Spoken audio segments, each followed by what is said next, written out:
Hello, it's Marguerite from Make with Marguerite. Today I wanted to show you how to make these very cute gingerbread packages. They're really easy to make and I think they're great as a little gift or as a table favour. So the first thing you need to start with is some patterned paper, and today I'm using the Be Merry pack. I'm afraid mine's a bit depleted here. I've used rather a lot of it already, and you need a piece that is 6 inches by 6 inches. So that means out of a piece of 12 by 12 you can get 4 of these little gift packages. So I've already cut my piece and I want to use the green side on the outside. So the first thing you need to do is a little bit of scoring. So here's my scoreboard. Now, if your pattern had a direction, you would need to think about this first, or else you could find you've got something going sideways. But I'll score on this side, it might be easier to see. To make the bottom of the bag, you score at 1 inch. And then you turn it by 90 degrees, and now we're going to score the sides of the bag. So again, you score at 1 inch, 2 3/4, 3 3/4, and 5 1/2. So that will leave us the tab here for sealing the bag. Okay, that's all our scoring done. So to make the little bag, like with most of these projects, oh dear, my scissors stuck together. You don't need the rectangle that's on the bottom corner. So I hope you can see the score line well enough there.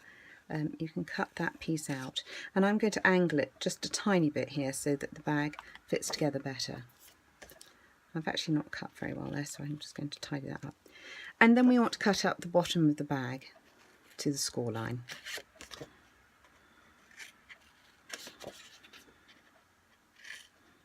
Okay, so just fold on all your score lines.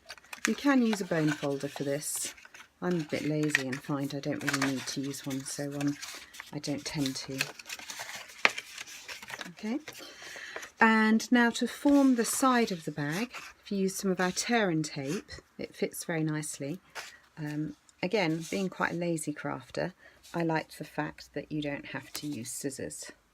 So you literally can lay it down and tear it off.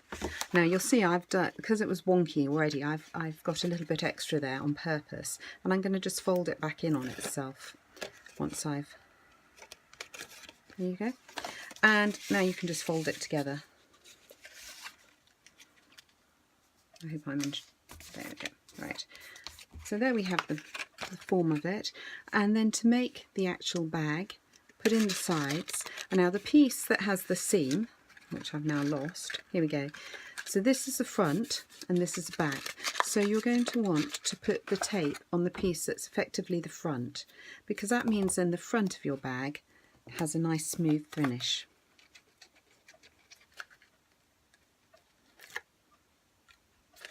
Okay, there we go. And then to finish making the bag, you need to pinch in the sides and just pull it together.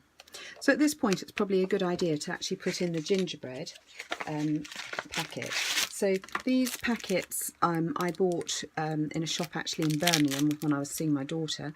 I think they came 6 packets in a length. You can get them in quite a few different shops, so they're absolutely perfect for this project. Pop that inside. So now what we need to do is do the pretty bit, really, the fun bit. So we'll start with a piece of Whisper White that is 4 1/4 inches long by, I'm just having a moment of confusion here. I was going to say by 2 inches, but actually on my notes I've written 1 1/2. So let me look at a previous one and just check. And it is 1 1/2, so I just need to trim this piece. My apologies. This is actually the second time I'm filming this. I had a few problems with my editing, so I'm having a second go.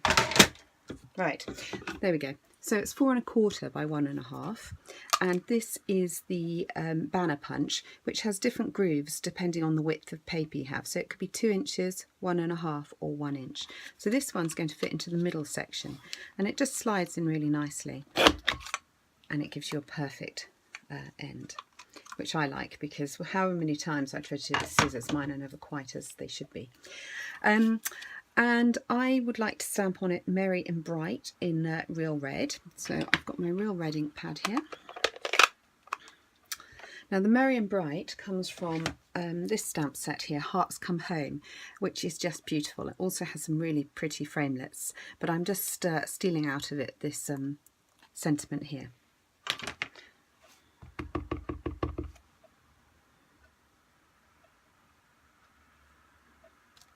There we go. Okay, and then we obviously need to make our gingerbread man. So I've got another spare piece of white here, and gingerbread man comes out of a set that we've had for a little while. It's called the Cookie Cutter Christmas stamp set. It's got the reindeer, Eskimo, gingerbread, Father Christmas and a teddy bear, and they are just gorgeous really. So I'm going to stamp him in soft suede. When you stamp this one, you do need to think about when it's a gingerbread man where his legs are, because that's how the punch is going to work. If it was the reindeer, you want to have his legs or his antlers near the bottom of the paper so that you can punch him out properly.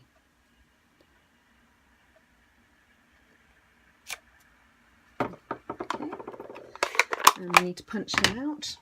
So I hope that made sense previously. If you think about it, I'm going to slide this in here now, and I want, there we go, to be able to punch him out. And I also would like to make him a little bow tie. Oops, that's just come off its block. This is also from the Cookie Cutter stamp set. So I'm just going to do red on red, as I think it will look pretty.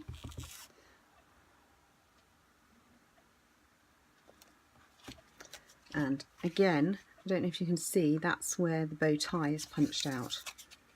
So, sorry, I'm just having to look at this out of shot. Okay, so let's assemble Mr. Gingerbread.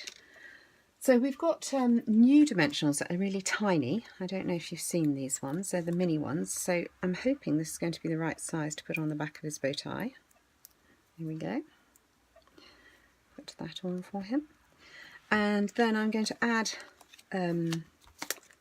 the gingerbread man onto the back, some dimensions onto the back of him, one on his, two on the back of him really, to add it to the tag. We can add that just there at a jaunty angle.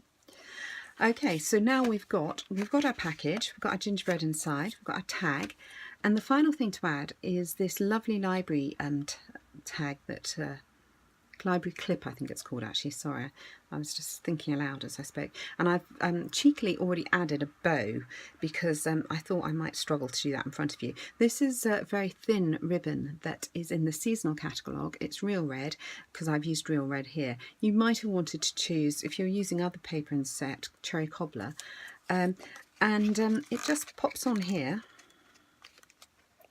like so. So there we go. So I think that's a really fun, easy project to make. Let me bring my other one back in, and there you can see them. So if you'd like to buy any of the items that I talked about in this video, they're all available on the Stampin' Up website, and I'd be very pleased if you'd like to shop with me, Marguerite Moran. So it's stampinup.net/Marguerite Moran. Thank you very much. Bye-bye.